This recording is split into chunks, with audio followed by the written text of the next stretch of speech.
मुझे नहीं पता आप किस तरह के रिसर्च पेपर्स से आप गुजरे हैं, उसमें क्या लिखा है, ठीक है, और उसका उद्देश्य क्या है, ठीक है।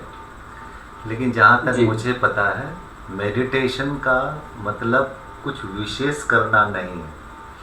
मेडिटेशन का मतलब है सिटिंग साइलेंटली, डूइंग नथिंग, कुछ नहीं करना, ठीक है। जी जी अगर आप कुछ कर रहे हैं तो वो मेडिटेशन के नाम पर मेडिटेशन की तैयारी है, वो मेडिटेशन नहीं है, जी जी ठीक है। तो जी जी सुन लीजिए, तो मेडिटेशन करने से साइकोसोमेटिक कोई भी डिसीज़ हो उसमें राहत मिलेगी, ना कि कोई साइकोसोमेटिक डिजीज़ डेवलप करेगी। अगर कुछ डेवलपमेंट हो रहा है तो आप मेडिटेशन की तैयारी के नाम पर कुछ गलती आपसे हो रही है, उसके लिए आप योग्य मास्टर के पास में जाएं और अपने विधि को फिर से जांच कराएं, ठीक है।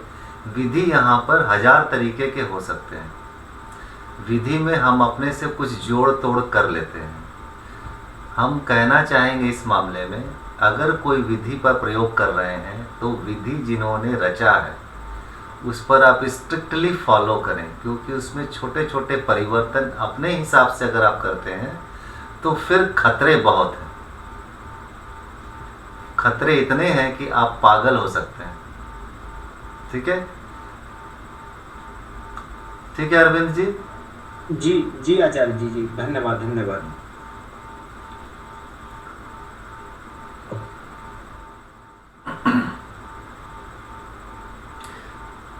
इसी संदर्भ में थोड़ा आगे बढ़ते हुए कहते हैं कि मेडिटेशन के जो विधि हैं वो बहुत छोटे छोटे दिखाई पड़ेंगे, स्पेशली अष्टांगिक योग के विधि, पतंजलि के सूत्र या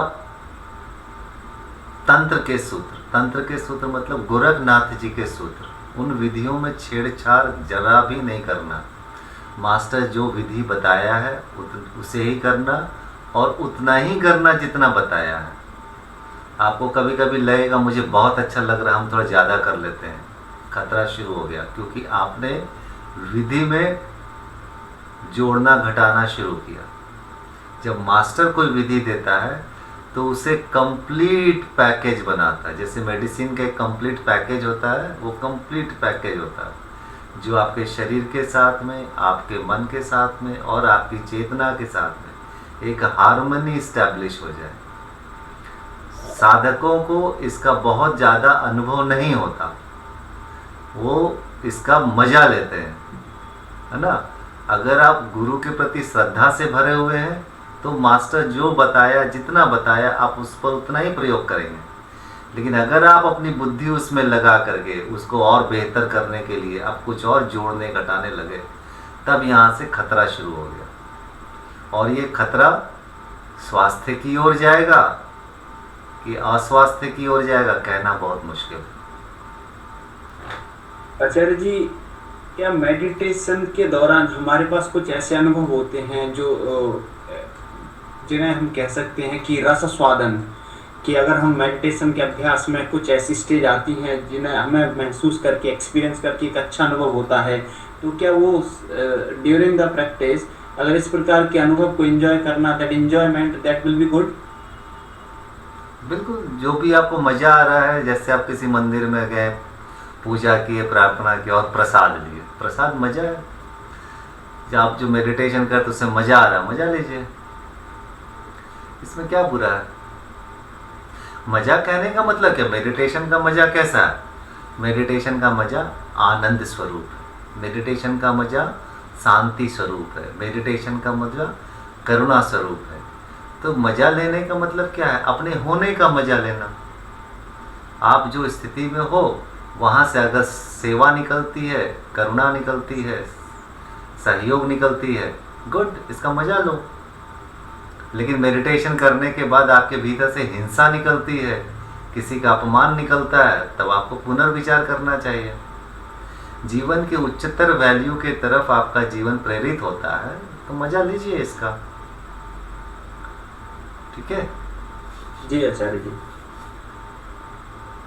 आचार्य जी, एक लास्ट प्रश्न मैं पूछ सकता हाँ हूँ क्या? हाँ, बोलिए ना। आचार्य जी, मैंने एक ऐसी ही सिचुएशन कुछ मतलब रिसर्च पेपर में देखी थी। अब मुझे नहीं पता ये कितना रिलायबल स्टडी थी और क्या था। उनमें एक दो कंडीशन आई थी। एक आया था सोशल इम्पेयरमेंट एंड डीरियलाइजेशन।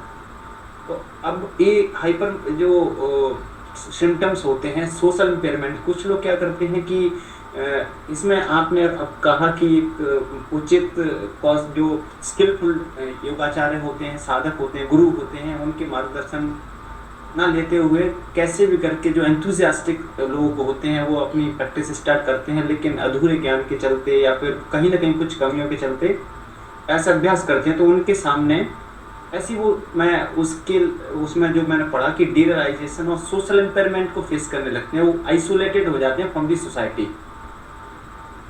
तो ये जो सिम्टम्स थे, तो फिर मैंने जब देखा कि अगर हठयोग प्रदीपिका में जो साधक तत्व और बाधक तत्व हैं उनके अकॉर्डिंग अगर देखा जाए तो वो एक अलग सिचुएशन थी। तो इसको क्या हम इसमें क्या इसका एडवर्स इफेक्ट या फिर इसका कुछ प्रतिकूल प्रभाव इसका होगा क्या एक व्यक्तिगत के, एक इंडिविजुअल की पर्सनालिटी पर, सोशल इम्पेयरमेंट एंड डीरियलाइजेशन का? देखिए, आपके हुए शोध के पेपर तो मैंने नहीं पढ़े हैं, नहीं लेकिन आचार्य जी, मैं हाँ, सोच के बस वो मेरे शंकाएं थी कि मैं काफी दिनों से मुझे नहीं मिल रहा था ऐसा कोई लिंक। तो मुझे मेरे एक हैं जानकार, उनके थ्रू आपका लिंक मुझे मिला। तो मैंने कहा मैं आपसे जरूर डिस्कस करूंगा। आपसे कुछ दो तीन चीजें थी। तो कैसी सिचुएशन क्रिएट हुई थी, एक स्टूडेंट थी, एक प्रैक्टिशनर थी, तो उन्होंने मुझे बताया। तो मैं काफ़ी था कि मैं कुछ चीज़ों के जवाब उनको नहीं दे पाया था। तो फिर मैं सोचा मैं कहीं से देख रहा था, कुछ एक महीने से कुछ मिले, तो फिर फाइनली आपसे कनेक्ट होने का मुझे अवसर मिला। ठीक है। तो हम जैसा समझे आपकी बातों से कि साधक जब कोई साधना शुरू करता है बिना गुरु के, बिना गाइडेंस के, तो उसके क्या क्या खतरे हैं। जी जी, हाँ जी जी। ठीक है, खतरे बहुत हैं, लेकिन शास्त्रों में साधना का वर्णन इतने अच्छे से किया गया है, इतना लुभावना किया गया है कि जो भी व्यक्ति शास्त्र में उत्सुक होगा, पुस्तकों में संतों के उत्सुक होगा, तो वह साधना करेगा ही करेगा। वह गुरु को खोजेगा, वो किसी मार्गदर्शक को खोजेगा, और जब नहीं मिलेगा तो शास्त्रों में, पुस्तकों में जैसा लिखा है उसको अपने हिसाब से समझ करके उस पर वो प्रयोग शुरू कर देगा। क्योंकि परिणाम इतने आकर्षक हैं कि वह अपने भीतर उसके लिए जो प्राप्ति का जो आकांक्षा है उसको वो छोड़ नहीं पाता, प्रतीक्षा नहीं कर पाता, खतरों को झेलता है और आगे बढ़ जाता है। ठीक है, इसमें खतरे तो बहुत हैं। तो हम कहेंगे उन सब लोगों के लिए कि ईश्वर आपको गुरु के पास पहुंचाए, उसका मार्गदर्शन आपको मिले, लेकिन फिर भी अगर आप करना ही चाहते हैं तो आज तो हम लोग बहुत सौभाग्यशाली युग में जी रहे हैं। सबके पास में इंटरनेट है, यूट्यूब है, आप उसे छानबीन करें, उसके कांटेक्ट नंबर से आप कम्युनिकेट करें। अगर आप सशरीर नहीं जा सकते हैं तो डिजिटली आप उनके साथ जुड़ें और तब साधना में आप उतरें। मेरे को अगर आप कहेंगे कि करना चाहिए कि नहीं करना चाहिए शास्त्र को पढ़ के, किताबों को पढ़ के, तो मैं कहूँगा कि नहीं करना चाहिए। तो क्या हम उस व्यक्ति का विकास नहीं चाहते हैं? हम निश्चित चाहते हैं कि विकास हो, लेकिन एक बार मन में अगर गलत ट्रैक बन गया साधना को लेकर के, तो उसे नॉर्मलाइज करना बहुत कठिन है। साधना को लेकर के एक बार भय अगर भीतर बैठ गया तो फिर उसको निकालना असंभव जैसा है, बहुत मुश्किल है। वो आपके सबकॉन्शियस माइंड में, अनकॉन्शियस माइंड में अगर डर बैठ गया तो फिर नहीं निकाला जा सकता, फिर बहुत मुश्किल है। हम कहेंगे साधना का जहाँ तक बात है तो वो मास्टर के पास ही करना चाहिए। हाँ, अगर आपको किसी को गाइड करना है और आप अभी आचार्य की भूमिका में नहीं हैं, तो किसी भी व्यक्ति को आप योग निद्रा जैसे सरल, सुविधाजनक इंस्ट्रक्शन के साथ में जो विधि दी गई है उसको करने के लिए बोल सकते हैं। लेकिन योग निद्रा भी बहुत सहज लगता है, लेकिन बीच में अगर योग निद्रा के अगर उठ जाइएगा तो फिर आपके मन पे बहुत सारे स्क्रैचेस आ जाएंगे, फिर वो खतरनाक हो जाएगा फिर। ठीक है, योग निद्रा भी बहुत आसान नहीं है, लेकिन ये इंस्ट्रक्शन के साथ में कि बीच में आपको नहीं उठना। अगर आपको करना है तो आपके पास जो कोई है उनको आप बता करके करें कि बीच में आपको किसी भी तरह से डिस्टर्ब नहीं करें। इवन योग निद्रा की हम बात करें जिसमें कि सिर्फ सोना है, विश्रामपूर्ण होना है, लेकिन जब योग निद्रा में भी अगर आपका मन शांत हो जाता है, शरीर के साथ डिटैच होने लग जाता है, और वैसी स्थिति में अचानक आप किसी को उठा दें, खड़ा कर दें, तो उसके परिणाम बहुत घातक हो सकते हैं। तो मेरा तो पर्सनल अनुभव है कि साधना को हल्के में न लें, ये सबसे सीरियस बात है। साथ ही हम जोड़ना चाहेंगे इसको खेल कूद के ढंग से ले, अप्रोच से लें, लेकिन मास्टर के गाइडेंस में लें। ठीक है, इसीलिए हमारे देश में साधना को छिपा के रखा गया। आज डिजिटल युग में हम सब कुछ बोल रहे हैं, लेकिन इसका यह मतलब नहीं है कि इसके खतरे नहीं है। शरीर में चोट लग जाएगा, थोड़ा दवा दारू करके आप उसे ठीक कर सकते हैं, लेकिन मन पर अगर चोट लग गया तो फिर इसमें वक्त लगेगा। अगर गहरे मन पर अगर किसी प्रकार का अनहोनी हुआ तो फिर वो ठीक करना साधारण आचार्य के वश की बात नहीं है। ठीक है जी आचार्य जी, धन्यवाद।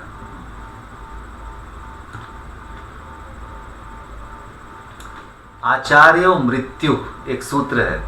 आचार्य मृत्यु होता है, वो किसी व्यक्ति का साधक के लिए मृत्यु के समान है। वो साधना के मार्ग में ले जाता है और धीरे धीरे वो आपको मार डालता है। आपको मार डालता है कहने का मतलब आपके आइनेस को, आपके ईगो को, आपके सो कॉल्ड अहंकार को नेस्तनाबूद कर देता है। साधना की प्रक्रिया ऐसी है कि आपके ईगो को लगभग शून्य की स्थिति पर लेकर के चले जाता है। ठीक है, तो खूब जागरूक रहना है, इसको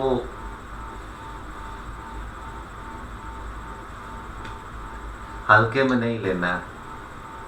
हम लोगों का काम क्या है, किसी भी व्यक्ति को बातचीत करें, उसके कल्याण की बात करें, साधना के इम्पोर्टेंस को बताएं और गुरु के साथ जोड़ दें। ठीक है सर, अभी अपने योग निद्रा की समटाइम कभी कभी मेरे साथ ऐसा हो जाता है कि मुझे आधे में उठना पड़ता है। ठीक, कभी कभी वंस इन अ वाइल ऐसा हो जाता है, क्योंकि अकेले रहते हैं ना, या तो बेल बजती है या कुछ ऐसा डिस्टरबेंस होता है कि उठना पड़ता है। तो क्या इससे भी नुकसान है? चलो अब इस पर हम थोड़ा योग निद्रा पर ही चर्चा कर लेते हैं। या साधना जो लोग अकेले करते हैं, फ्लैट में रह रहे हैं, बेल बज जा रहा है, क्या करेंगे? तो योग निद्रा को जैसे परोसा गया उसको वैसे ही मत करो, कुछ इंस्ट्रक्शंस उसमें ऐड कर लो। जैसे आप योग निद्रा करने के पहले ही यह इंस्ट्रक्शन दे दीजिए कि अगर मेरा फ्लैट का बेल बजेगा, मुझे बीच में उठना पड़ेगा, तो हे मन तू तैयार रहना, शरीर और मन के तादात्म्य को बनाए रखना और मुझे सहयोग करना कि ये जो हुआ डिस्टरबेंस आया उसको हम मैनेज करके फिर हम आगे कर लेंगे। ठीक है, अचानक योग निद्रा में क्या बोलते हैं कि आप शांति से लेट जाएं। अब मतलब शुरुआत कैसे होती है कि आप आराम से दायक स्थिति में लेट जाएं, शरीर को ढीला कर लें, उसमें कुछ प्रिकॉशनरी स्टेटमेंट्स अभी नहीं हो रही है। आप जो भी कुछ बोलेंगे आपका मन उस दिशा में भीतर चलते चला गया, शरीर को भूल गया, जो आप कल्पना कर रहे वहाँ से फिर अचानक उठेंगे तो शरीर और मन के बीच में तादाद में नहीं बनता है, टूट सा जाता है। थोड़ा इंस्ट्रक्शन दे मन को कि बीच में डिस्टरबेंस आ सकती है, तो मैं सहजता से उठ करके अपना कार्य कर सकूंगी और फिर आकर के मैं आगे के कार्यक्रम को करूंगी। इससे क्या होगा कि मन का एक छोटा सा हिस्सा इस बात के लिए भी सजग रहेगा। ठीक है, आपके मन और शरीर को उस एकदम से वो टूट करके अलग होने नहीं देगा। एक पतली धागा जो है बनी रहेगी, आपको अवेयर बनाए रखेगा। समझ रहे मेरी बात को? और जब कोई बेल बजाया तो ऐसा नहीं कि झटके से उठ के चले जाना, उसकी भी प्रक्रिया को आप डिसाइड करें कि जब आएगा तब आप एक गहरी सांस लेंगे, पूरे शरीर का आप ख्याल करेंगे, बाह्य वातावरण के प्रति आप जागरूक होंगे, अपने आप को इंस्ट्रक्शन देंगे कि अब योग निद्रा में कर रही थी या कर रहा था, अब मैं उठता हूँ या उठती हूँ। अब आप इसके बाद उठें, धीरे से आप फिर जागरूक हों और फिर आप जाएं, जा करके जो ज़रूरत है वो आप पूरा करिए, फिर आप वापस आ जाइए। और फिर वापस आके फिर उसी तरह से मैं वापस योग निद्रा में जा रही हूँ, जहाँ से छोड़ी थी अपनी यात्रा को, वहाँ से फिर मैं आगे लेकर के जा रही हूँ। तो ये देह को भी जो है ना खूब प्यार से समझदारी के साथ में इंस्ट्रक्शन देते हुए फिर उस स्थिति में लेकर के चले जाएं, फिर आगे करें। ठीक है, इसमें संकल्प और क्या ले सकते हैं? हम बहुत समय से कर रहे हैं, तो जो भी संकल्प था वो सब बहुत समय से हो गया। तो योग निद्रा का संकल्प अगर आप देखेंगे तो स्वास्थ्य प्राप्ति का संकल्प शूद्र संकल्प है, धन प्राप्ति का संकल्प शूद्र संकल्प है, संसार के बारे में जो भी संकल्प मांगते हैं शूद्र संकल्प है। श्रेष्ठ संकल्प क्या है? निरंजनानंद सरस्वती जी कहते हैं श्रेष्ठ संकल्प है आत्मा को जान लो। श्रेष्ठ संकल्प क्या है? परमात्मा को जान लो। अब ओशो धारा में जो निर्वाण समाधि और आगे के कार्यक्रम कर रहे हैं उनके लिए ये भी अब पड़ाव हो गए। तो हम लोग क्या कर सकते हैं आगे के साधक, कि हमें सदा सुमिरन बना रहे, सदा जागरूक बना रहो। ठीक है, जीवन में जो कुछ भी आप साधना के मार्ग में या परमात्मा के मार्ग में जो संकल्प आप दे सकते हैं उसके प्रति आप संकल्प ले सकते हैं। चरैवेति में जो ऑब्जेक्टिव दिए गए हैं उसको आप दे सकते हैं, या फिर आप संसार का संकल्प अब ले सकते हैं। जो चरैवेति जो लोग कर लिए हैं ओशधारा में, वो ना संसार का संकल्प भी ले सकते हैं उसके कल्याण के लिए। ठीक है,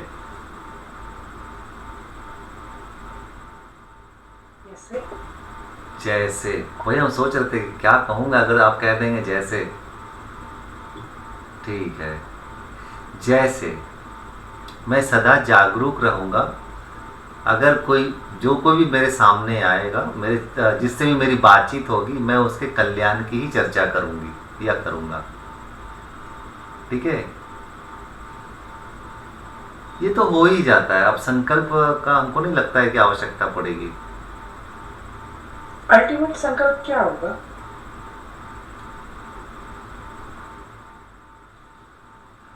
अल्टीमेट संकल्प होगा शंकराचार्य का वो वक्तव्य, उत्तमो ब्रह्म सद्भाव।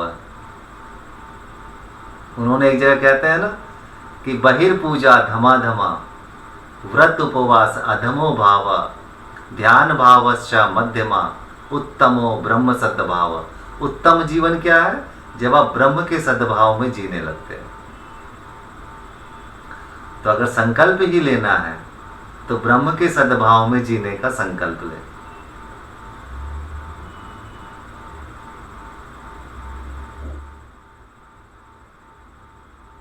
आचार्य जी, योग निद्रा में संकल्प आता है, जैसे कि हर एक योग निद्रा में हमें जैसे अभ्यास करते हैं, जैसे आज अभ्यास किया योग निद्रा का, तो आज का जो संकल्प लिया है, तो क्या कल भी वही संकल्प लेना है कि हर एक योग निद्रा का इंडिविजुअल संकल्प उसके हिसाब से होगा, कि तब तक संकल्प हमें वही रिपीट करते रहना चाहिए जब तक वो कि फुलफिल नहीं होता? संकल्प ऐसा होना चाहिए स्पेशली योग निद्रा के लिए, क्योंकि वह आपके कॉन्शियस माइंड का हिस्सा नहीं बनेगा, वह आपके अनकॉन्शियस माइंड का हिस्सा बनेगा। आप जाने अनजाने में भी उसी दिशा में चलते रहें। तो ऐसा संकल्प हो जहाँ पहुँच जाने के बाद फिर संकल्प बदलना पड़े, तो वह छोटा संकल्प है। वैसा संकल्प से बचना चाहिए। हम नहीं कहेंगे कि वैसा संकल्प नहीं लेना चाहिए, आप ले सकते हैं। अब आपका मन ही अटका हुआ है किसी जगह पर, स्वास्थ्य को लेकर के मन ही अटका हुआ है, शरीर बीमार है, अब आप उससे जीवन ही नहीं चल रहा है, तो संकल्प लीजिए, उसे ठीक कीजिए। लेकिन इसका यह मतलब नहीं है कि आप शरीर के स्वास्थ्य का ही संकल्प ले रहे हैं और बड़े उद्देश्य को आप छोड़ के चल रहे हैं। बड़ा उद्देश्य क्या है जीवन में? बड़ा उद्देश्य है हमारा चौथा पुरुषार्थ, मोक्ष। जब तक मोक्ष प्राप्त की स्थिति नहीं बन जाती, सारे बंधनों से आप मुक्त नहीं हो जाते, तब तक आपके संकल्प तो आपको करना ही पड़ेगा। लेकिन संकल्प मोक्ष कब आएगा? मोक्ष आएगा जब बाकी के 3 पड़ाव आप पूरे कर लेंगे, धर्म अर्थ काम, है ना, काम अर्थ धर्म, जो भी आप कहें। समझ रहे मेरी बात को? तो आप मान लीजिए मोक्ष करना है और मोक्ष के लिए कर रहे हैं, 3 पूरा ही नहीं हो रहा भाई, ये 3 पूरा होगा तभी चौथा होगा। तो इन तीनों का भी संकल्प आप लें, और योग निद्रा में संकल्प लेने से प्रकृति उसको पूरा करने के लिए सहयोग करती है। पूरा एग्जिस्टेंस आपको सपोर्ट करने लग जाएगा आपके संकल्प को पूरा करने के लिए। ठीक है, तो आप छोटे छोटे संकल्प भी ले सकते हैं, आप धीरे धीरे उसको बड़ा संकल्प में बदले, अल्टीमेटली मोक्ष का संकल्प हो। और जैसा थोड़ी देर पहले हमने बात किया, उत्तमो ब्रह्म सद्भाव, ब्रह्म के सद्भाव में जीना शुरू करें, ऐसा संकल्प हो। ठीक है, मुझे दूसरे की सेवा करनी है, दूसरे की सेवा करनी है क्योंकि शास्त्रों में लिखा है, और मेरे पास खुद ही खाने पीने को सुविधा नहीं है, तो ये संकल्प अभी नहीं है। फिर पहले अपने भोजन, कपड़े, मकान, अपनी ज़रूरतें पूरी कर लो, अब फिर आओ समाज की सेवा के लिए। ठीक है, प्रार्थना हम करते, हे भगवान तू सबको स्वास्थ्य दे, समृद्धि दे। भाई सबको क्यों दे? इसलिए कि सबको मिलेगा तो मुझे भी मिल जाएगा। तो भगवान भी क्या करेंगे ना, वो सबको देंगे और आखिरी में आपको देंगे। तो ऐसा नहीं प्रार्थना में मांगना है। प्रार्थना में भी मांगना है तो पहले मेरा मंगल हो, है ना, पहले मेरा मंगल हो, फिर मेरे परिवार का मंगल हो, फिर मेरे मित्रों का मंगल हो, फिर मेरे समाज का मंगल हो, फिर देश का मंगल हो, विश्व का मंगल हो। ठीक है, स्वयं से शुरू करें।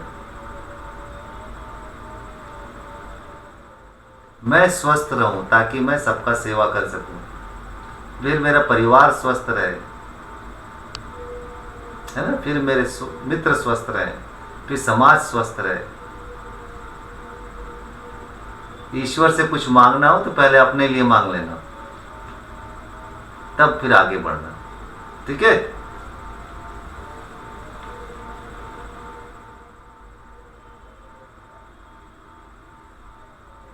गुरुदेव थोड़ा पुरुषार्थ के जो 4 हैं, धर्म अर्थ काम मोक्ष, तो उसके ऊपर थोड़ा सा बात कर देते हैं कि हमारा वहाँ पे ड्यूटी क्या बनता है। धर्म है तो धर्म का हमारा ड्यूटी क्या बनता है, फिर वैसे ही जितने भी लिम्स है उसके ऊपर थोड़ा सा बात कर ले।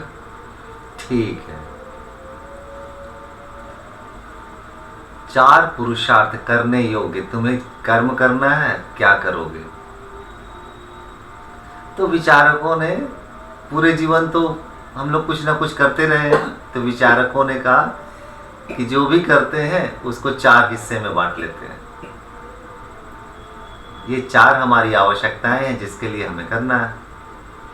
तो पहला क्या है? चलो ठीक है, तो पहला क्या है? धर्म अर्थ काम मोक्ष। जीवन कैसा होना चाहिए?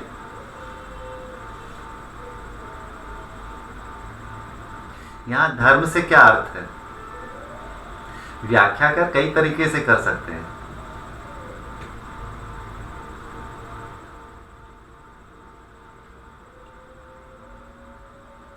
बहुत धर्म बोलिए। जी, धर्म अर्थात अपनी कर्तव्यों की, जो कर्तव्य हैं उनका अकम्प्लिशमेंट, और जो हमारे मोरल हैं, एथिक्स हैं, उनको फॉलो करते हुए जो भी हमारे ड्यूटीज हैं उनको पूर्ण तरीके से अनासक्त भाव से उनको लेके आगे चलना। एक व्यक्ति का जीवन कैसा होना चाहिए?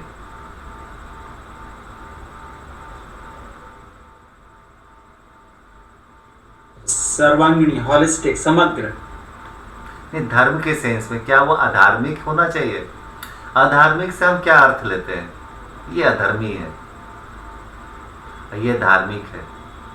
सामान्य अर्थ क्या लेते हैं? वह पूजा पाठ करता है, देवी देवताओं की देवी देवताओं की जो निंदा करता है वह अधार्मिक है। वो पूजा पाठ नहीं करता है, देवी देवताओं की निंदा करता है।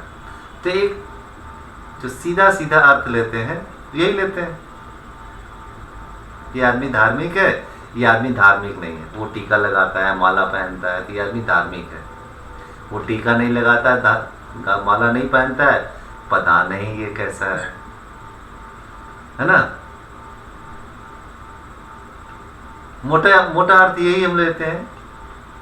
धर्म का संबंध आपकी आस्था से जोड़ते हैं कि आपकी आस्था ईश्वर या देवताओं की तरफ है कि नहीं है। धर्म का संबंध आस्था से भी जोड़ रहे हैं। धर्म का अगर शाब्दिक अर्थ देखें तो उसका अर्थ होता है नियम। ठीक है, जीवन जिस नियम से चल रही है उस नियम के आप अनुकूल हैं या नहीं।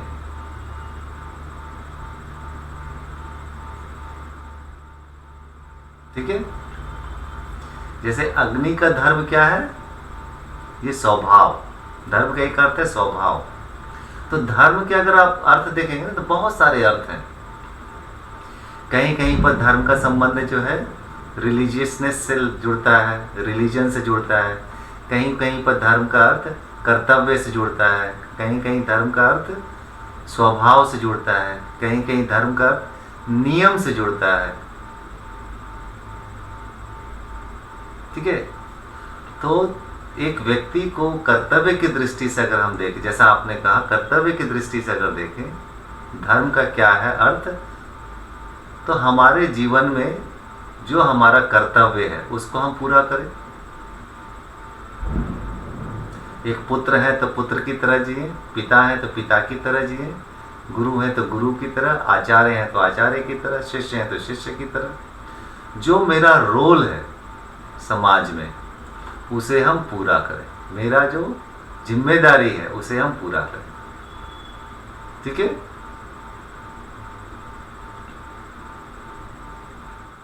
मोटे तौर पर यही है धर्म। दूसरा है अर्थ। अर्थ का मतलब रिसोर्स को पैदा करना ताकि हम अपना जीवन यापन कर सकें, और मेरी जिम्मेदारियों में जो जो चीजें जुड़ी हुई है उसको हम संभाल सकें।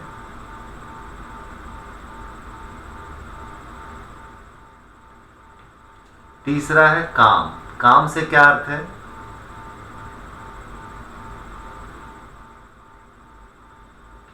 कामना विशेष, जो भी हमारी कामनाएं हैं, इच्छाएं हैं, जो भी कामनाएं हैं,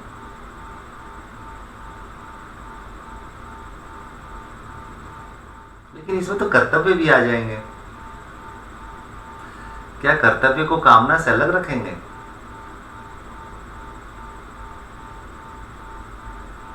आचार्य जी, समभाव में अगर रहे, जैसे कि मैं एक श्लोक है श्रीमद् भगवत गीता का, उसको थोड़ा कोट करता हूँ कि जैसे 6 अध्याय में 17 वर्ष है, युक्त आहारस्य विहारस्य युक्त चेष्टस्य कर्मसु युक्त स्वप्न बोधस्य योगो भक्ति दुखा। जैसे कि अगर हम अपनी कामनाएं हैं बेजा से अगर बैलेंस में रहेंगी तो फिर वो हमारे धर्म को भी तो पालन कर हो रहा है वहाँ पर। अगर वो समभाव में हैं, युक्त हैं और लिमिटलेस हैं, असीमित हैं, और तो फिर वो प्रकृति का भी उसमें हनन होगा, क्योंकि प्रकृति का अर्थ है कि बैलेंस में रहना, तो उसके हिसाब से अगर हम उनको कर्तव्य भाव से समभाव में युक्त कर रहे हैं तो फिर तो उनका वायलेंस ठीक है। काम इटसेल्फ जो है कि आप पूरे विस्तार में संभाले हुए हैं। जो कुछ भी काम का मतलब हो गया जो कुछ भी आपकी कामना के अधीन आती है, ठीक है। तो अब हम एक धार्मिक जीवन जी रहे हैं तो हमारी कामना भी कैसी होगी, संतुलित करने की बात हो रही है, ठीक है।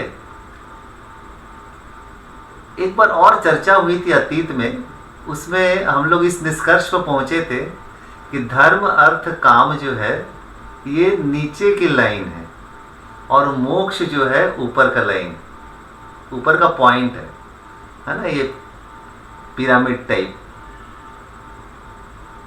3 प्लेन है, धर्म अर्थ काम और शिखर है मोक्ष, ठीक है। तो आपका धर्म इस तरह का होना चाहिए जो मोक्ष की ओर उन्मुख हो। आपकी जिम्मेदारियां भी इस तरह से आपको निर्वहन करना है जो मोक्ष की ओर उन्मुख हो। आपको अर्थ का भी उपार्जन इस तरह से करना है जो मोक्ष की ओर उन्मुख हो। ऐसा कोई भी काम आपको नहीं करना है जिसमें आपका मोक्ष कॉम्प्रोमाइज्ड होता हो, ठीक है। ये 3 क्या कहें 3 डायमेंशंस हैं। 3 तरीके से अपने जीवन को इस तरह की से संभालो कि परिणाम आपका मोक्ष हो जाए, ठीक है। 4, अगर मेरे दृष्टि से कहें 4 पुरुषार्थ नहीं है, 3 ही पुरुषार्थ हैं, चौथा तो परिणाम है। अगर हम धर्म से ठीक धर्म के हिसाब से अगर जीवन को जिए तो वह हमारे मोक्ष की दिशा में ही सहयोगी है, लेकर के जा रहा है। अगर हम अर्थ का उपार्जन हम इस तरह से कर रहे हैं जो मोक्ष में सहयोगी है, अगर हम ऐसा अर्थ का उपार्जन कर रहे हैं जो मोक्ष में सहयोगी नहीं है, जो दूसरे से लूट के खसोट के मर्डर करके कर रहे हैं, तो कैसे हम उस दिशा में जा सकेंगे। हम अपनी कामना और वासना को इस तरह से पूरा करने में पागल बने हुए हैं कि मोक्ष हमारा जो है मोक्ष की उल्टी दिशा में हम जा रहे हैं और हम बंधन क्रिएट कर रहे हैं अपने जीवन में। मोक्ष का मतलब क्या, परम स्वतंत्रता, अल्टीमेट फ्रीडम। और हम कुछ ऐसा करें अपने जीवन में जिससे शरीर और मन बंधता हो, तो वैसा काम तो हमें मोक्ष में लेकर के नहीं लेकर के जाएगा। ये मोक्ष प्रदान दायिनी तो नहीं होगी वो। तो हमें अपना आचरण ऐसा रखना है जो मोक्ष की दिशा में लेकर के जाए। मोक्ष और एक चीज है, मोक्ष के नीचे अगर हम बोलेंगे कि ये बंधन है हमारे, जिससे कि हमको अपने आप को मुक्त करना है, तो बंधन क्या क्या है, कोई बताएंगे? काम क्रोध, हाँ ठीक है, काम क्रोध लोभ मोह ईर्ष्या द्वेष, ये 6 रिपु है ना, 6 बंधन है। ऐसा सोचो ये 3 लाइन है, काम अर्थ धर्म, है ना, धर्म अर्थ काम, शिखर है मोक्ष, 3 लाइन है। इसके बीच में मोक्ष के नीचे जो आधार है वो क्या है, काम क्रोध लोभ मोह ईर्ष्या द्वेष। ये बंधन है जिसके कारण हम शरीर और मन से बंधे हुए हैं।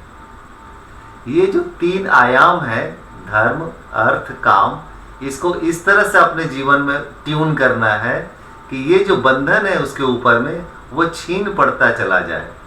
और जिस दिन ये तीनों ठीक ठीक बैलेंस्ड वे में अगर हो जाएंगे तो ये बंधन अपने से ही छूट जाएंगे।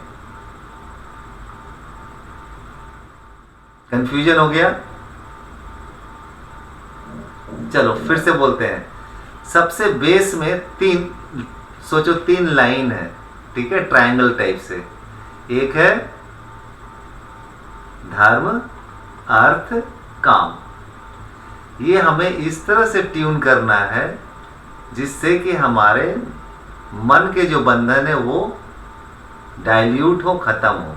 मन के बंधन कौन से हैं? काम, क्रोध, लोभ, मोह, ईर्ष्या, द्वेष। ठीक है। और जब ये ट्यून्ड हो जाएंगे, ये छीन पड़ जाएंगे, तो मोक्ष फलित होगा। अगर एक लाइन में कहेंगे तो धर्म अर्थ काम ऐसा हो कि मोक्ष परिणाम में आ जाए। ठीक। अगर इसको हम ब्रेक करके देखें तो धर्म अर्थ काम हमें इस तरह से अपना परफॉर्म करना है कि मेरे भीतर कामना वासना छीन पड़ जाए, बैलेंस हो जाए, है ना। क्रोध से हम मुक्त हो, लोभ से मुक्त हो, ईर्ष्या से मुक्त हो, द्वेष से मुक्त हो, है ना।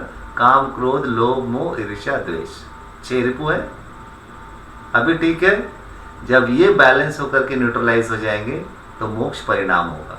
अच्छा, इसको इस एंगल से जरा सोच करके देखना। ठीक है।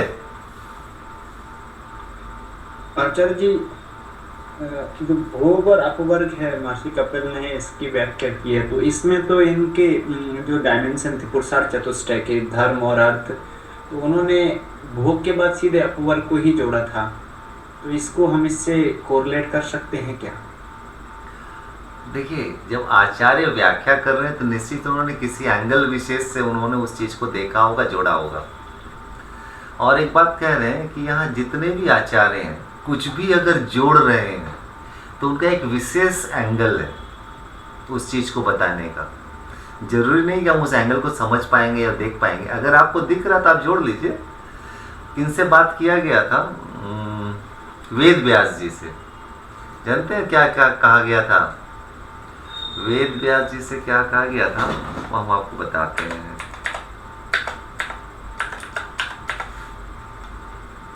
बड़ा अच्छा उनसे बात हुई थी। कहाँ गया ये?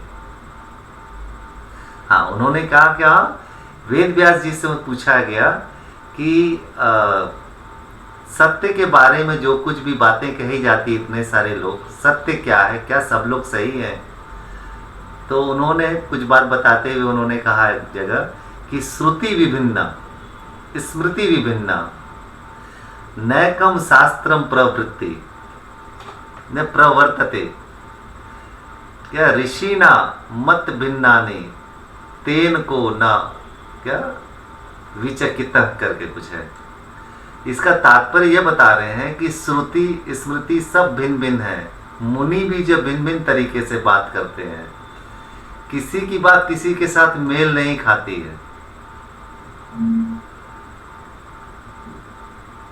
है ना। आपको लगेगा कि एक आचार्य को सुनते हैं तो वो तो ऐसा कह रहे हैं, दूसरे आचार्य तो अरे इसको तो ऐसा कह रहे हैं, हम कैसे किसको दोनों को मिलाएं। तो यहाँ पर हम कहना चाहेंगे कि सभी आचार्य सही कह रहे हैं। वो एक पर्टिकुलर एंगल से, पर्टिकुलर डिग्री में वो चीज़ों को देख करके, जोड़ करके देख रहे हैं। और हो सकता है कि मेरा लोकेशन कहीं और हो, हम नहीं देख पा रहे हैं, जोड़ नहीं पा रहे हैं। तो उसको ना ऐसा करके आप लेकर रख दीजिए, मेरी पकड़ में तो नहीं आ रहा है, चलो ये आचार्य इसको इस तरह से कह रहे हैं, वो आचार्य इसको इस तरह से कह रहे हैं, है ना। और बहुत ज़्यादा प्रयास नहीं करना चाहिए समन्वय का। अगर अभी आपको समन्वय नहीं हो रहा है देन लीव इट। जिस दिन हम उस स्थिति में होंगे कि उस आचार्य के एंगल हमको पकड़ में आ गया, होता ना कभी कभी, अरे क्लिक कर गया मेरे को, वो अचानक से क्लिक कर जाएगा। ठीक।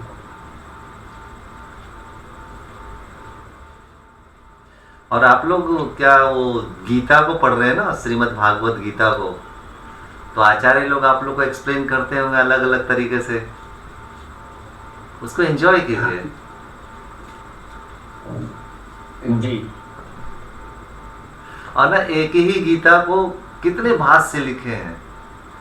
भक्त लोग उसको लिखते हैं, अलग ढंग से लिखते हैं, गांधी जी उसको अलग ढंग से करते हैं, लोकमान्य तिलक अलग ढंग से करते हैं, रामकृष्ण ये राधा स्वामी अलग ढंग से कर रहे हैं, राधा कृष्णन अलग ढंग से कर रहे हैं, और ओशो की व्याख्या अलग ढंग से चल रही है, साइकोलॉजी के आधार पर चल रही है।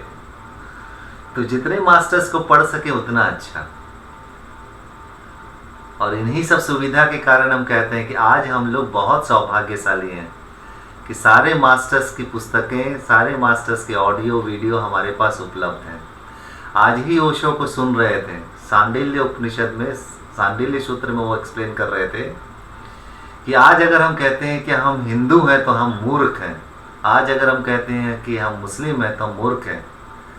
हमारे पास में आज सौभाग्य है कि हमारे पास में आज कुरान भी उतना ही उपलब्ध है जितना श्रीमद् भागवत गीता उपलब्ध है, उतना ही हमारे पास क्रिश्चियनिटी के क्या है, बाइबल उपलब्ध है ना, दूसरे धर्मों की किताबें उपलब्ध है, दूसरे धर्मों के नेता हमारे पास में उपलब्ध हैं। आज हम क्यों अपने आप को किसी धर्म विशेष में बांध करके रखते हैं? मनुष्य होना मात्र काफी है, सबकी बातें मेरे लिए है। हम क्यों अपने आप को अलग करके रखे हुए? तो अपने मन को थोड़ा विशाल बनाए, सारे संतों और ऋषियों का आप वारिस बने। आज संभव है जो आज से 1000 साल पहले संभव नहीं था। एक ऋषि के पास का अगर कोई है तो बस उसी ऋषि के पास रह गए। अगर कभी सौभाग्य मिला तो गुरु ने आदेश दिया है परिव्राजक की तरह जाओ और दूसरे ऋषि से मिल करके आओ, नहीं तो ऋषि का भी मिलना बहुत रेयर होता था। हाँ, कुंभ में होता होगा, कुंभ जैसा स्थिति, ऐसा मेले में लोग जाते होंगे, मिलते होंगे। हमको लगता है कुंभ इसीलिए होगा कि तुम एक जगह अटके हुए हो, चलो चल करके वहां देखते हैं कितने लोग आते हैं, है ना? कुंभ ज्ञान का गेट टुगेदर होता होगा। तो गेट टुगेदर हो रहा है।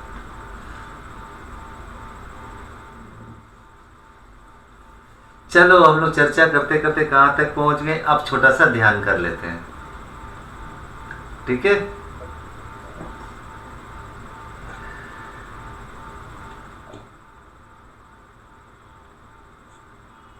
आंखें बंद कर ले।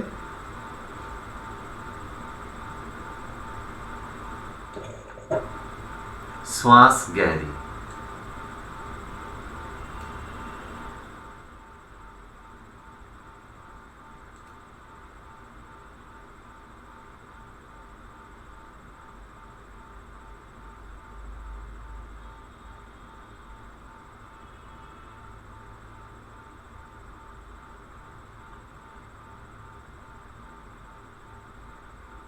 गहरी श्वास लेते रहे।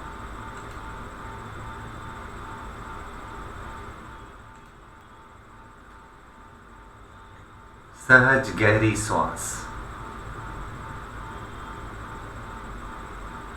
पूरे शरीर का स्मरण करें।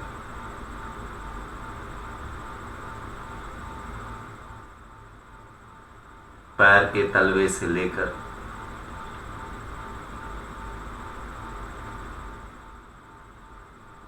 सिर के शिखर तक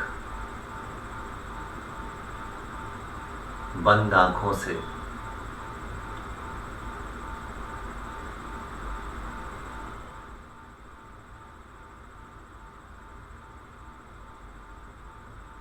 पूरे शरीर का स्मरण करें। श्वास को सहज और गहरा बने रहने दें। चेहरे पर कोई तनाव ना हो, विश्राम पूर्ण रहे। आंखों की पलकें हल्की, दोनों जौ के बीच थोड़ा गैप, दांत भींचे हुए ना हो। कान शिथिल, चेहरा शिथिल, एक हल्की सी मुस्कान।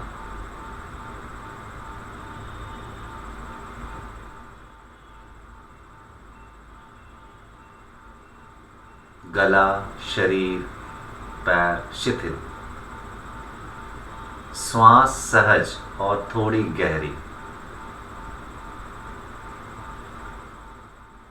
वायु का नासापुटों से आना जाना, उसकी ऊष्मा को, उसकी ठंडक को महसूस करना जारी रखें।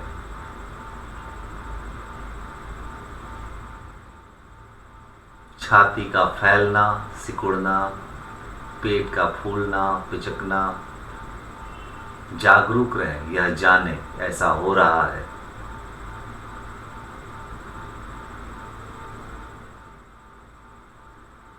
जब हम श्वास भीतर लेते हैं तो सिर्फ वायु भीतर नहीं जाती, उसके साथ कुछ स्पंदन भी नाक के सिरे से जैसे पूरे शरीर में प्रवाहित हो रही है, इसके प्रति भी जागरूक रहें।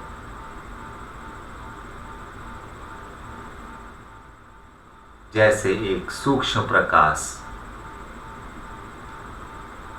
नासिका के अग्रभाग से प्रकाशित होती हुई पूरे चेहरे पर छा गई है। यह पूरा चेहरा बाहर और भीतर प्रकाशित हो गया है। यह प्रकाश पूरे मस्तिष्क में छा गया है।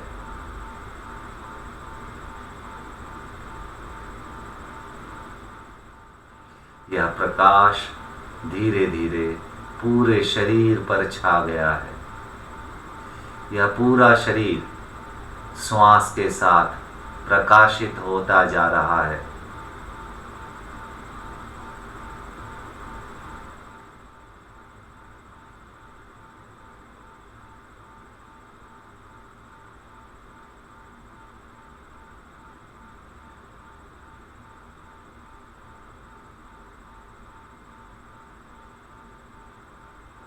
पूरा शरीर एक प्रकाश पुंज हो गया है। प्रकाश पुंज अर्थात जिससे प्रकाश की किरणें बाहर निकलती है। भाव करें, यह पूरा शरीर एक प्रकाश का पुंज हो गया है, जैसे सूर्य, और इससे प्रकाश की किरणें निकल रही है।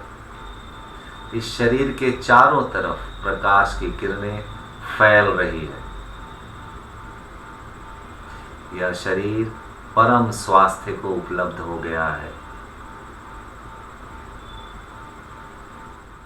प्रकाश की किरणें चारों ओर फैल रही है।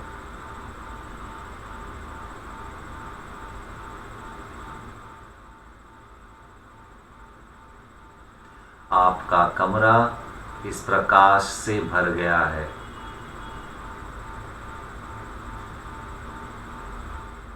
यह प्रकाश धीरे धीरे आपके पूरे शहर में फैल गया है। भाव करें, पूरा शहर आनंदित है, प्रसन्न है। भाव करें, यह प्रकाश आपके पूरे राज्य में फैल गया है। यह संपूर्ण राज्य आपके प्रकाश से प्रकाशित हो रहा है। लोगों में आपसी प्रेम और भाईचारा बढ़ गया। लोग प्रसन्न हैं, आनंदित हैं।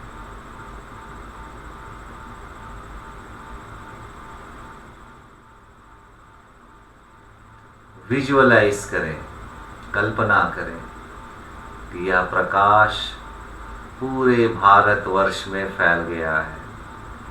पूरे देश में यह प्रकाश फैला हुआ है। यह स्वास्थ्यदायिनी प्रकाश लोगों में स्वास्थ्य प्रदान कर रही है।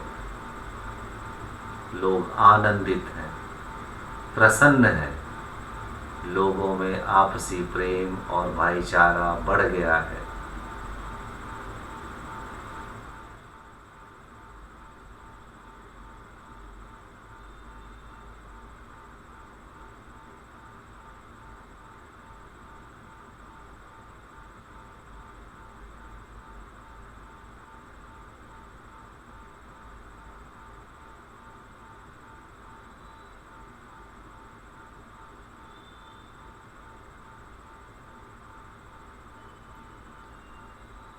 विजुअलाइज करें, कल्पना करें कि यह प्रकाश पूरी पृथ्वी पर फैल गई है। संपूर्ण पृथ्वी इस प्रकाश से भरी हुई है, घिरी हुई है। चारों ओर प्रकाश ही प्रकाश है। पूरी पृथ्वी पर शांति छाया हुआ है। लोग शांत हैं, आनंदित हैं, अपना सभी कार्य अच्छे ढंग से कर रहे हैं। लोगों में आपसी प्रेम और भाईचारा बढ़ गया है।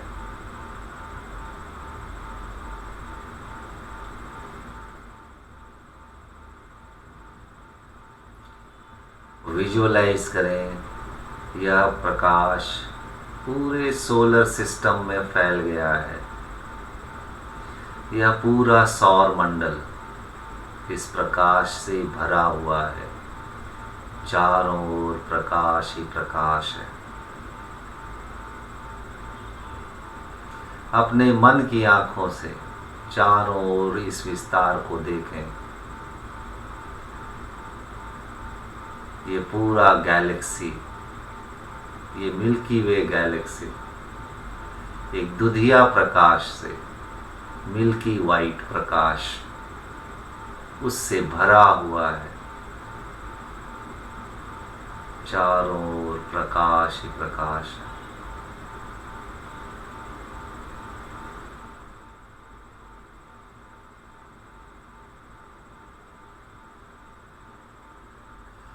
इस विस्तार को फैलने दें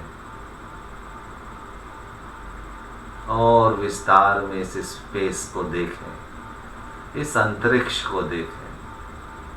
यह फैलता जा रहा है, फैलता जा रहा है। यह प्रकाश पूरे ब्रह्मांड में फैल गया है।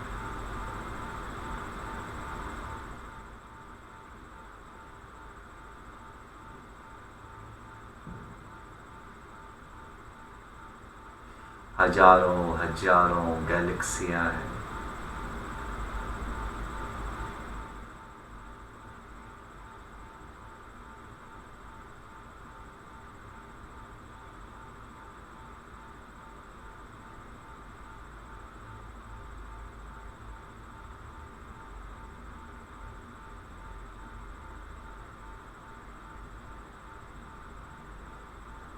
इस अनंत विस्तार में विश्राम करें।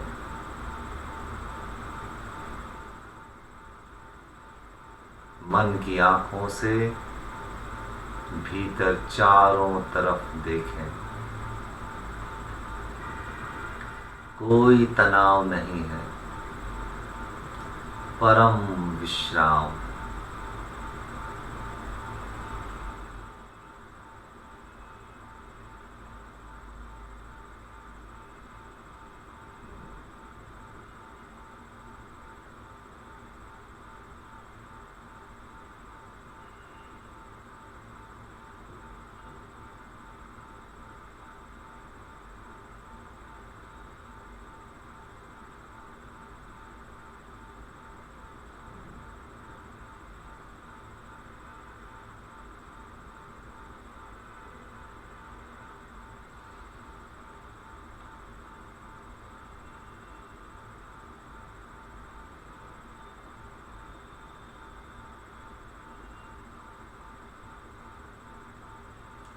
इस अनंत विस्तार में विश्राम करें।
समस्त प्रयास छोड़ दें। कुछ देखना नहीं है, कुछ सोचना नहीं, सब छोड़ दें।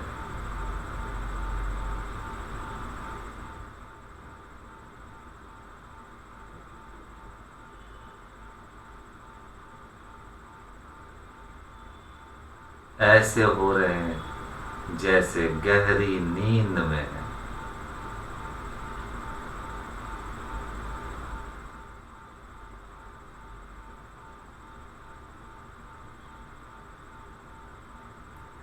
शरीर बिल्कुल शिथिल है, मन शांत है। इक्का दुक्का विचार आते हैं तो फिक्र ना करें, आते हो आने दें, जाता हो जाने दें। आप सजग रहें अंतर आकाश के प्रति।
सजग रहें।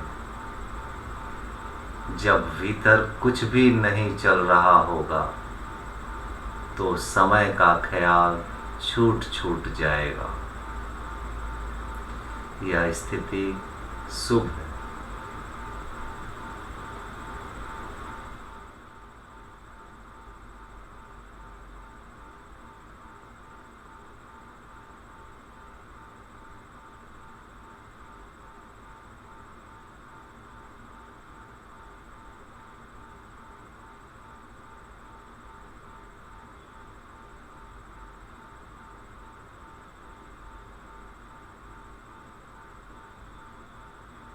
खूब सजग रहें और खूब विश्राम पूर्ण रहें। कोई तनाव नहीं।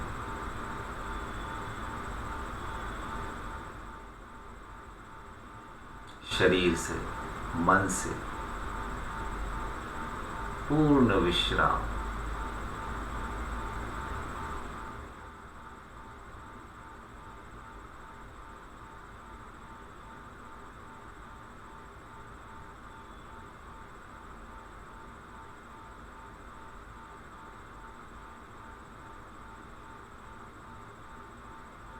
इसी अंतराकाश का अलग अलग नाम है। कभी इसे चिदाकाश कहते हैं, कभी अंतराकाश।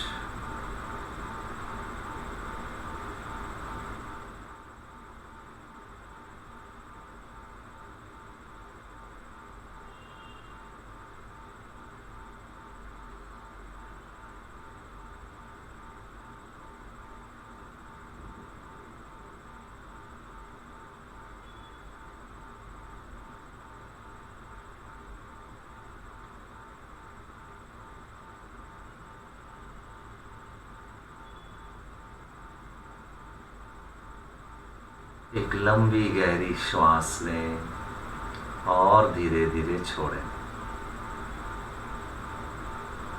एक और लंबी गहरी श्वास लें और धीरे धीरे छोड़ें।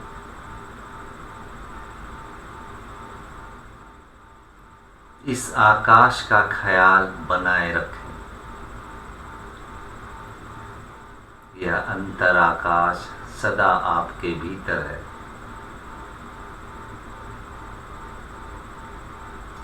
यह आपके मस्तिष्क की एक विशेष स्थिति है।